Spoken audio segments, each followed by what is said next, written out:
Good morning, everyone. Hello.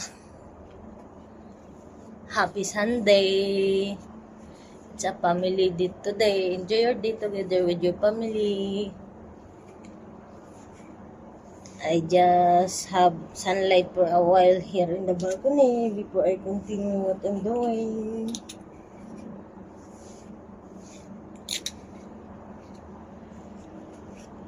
Very hot the sun. It's only 7:30 but the temperature is already hot. It's already summer. There is no winter anymore. Yeah. It's hard to go out of the house if it's already very hot outside. That's why I'm always walking every Saturday while the temperature is not hot. Till cold last Saturday still cold, but I think this coming week the temperature is hot already. Because see the sun. You wanna see the sun? Oh, it's only 7:30, but the sun is very hot already. It's the view in the back.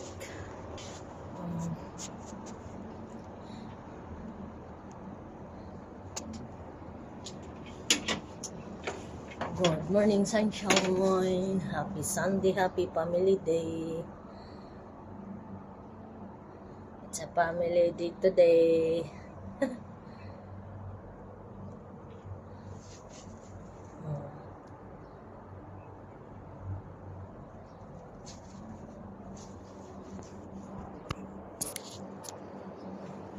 You enjoy your day with family.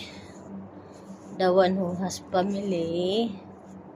Me, I don't have family here in UAE. My family here is my brother and sisters in Christ. Well, I'm growing up since kid alone.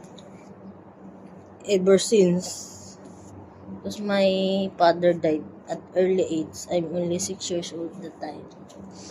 And my mother is not very close to me.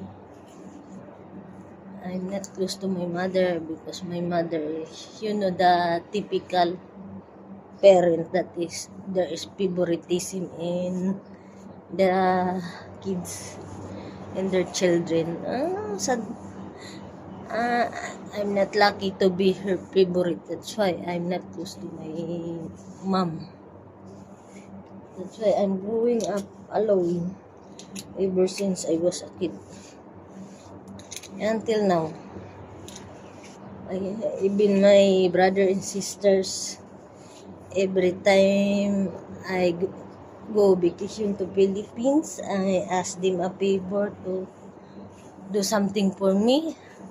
They always has a reason. They don't have time. I'm busy. I cannot do this. I cannot do that. Like that. That's why I did not expect anything from them. Even if it is important, it's better I ask the other people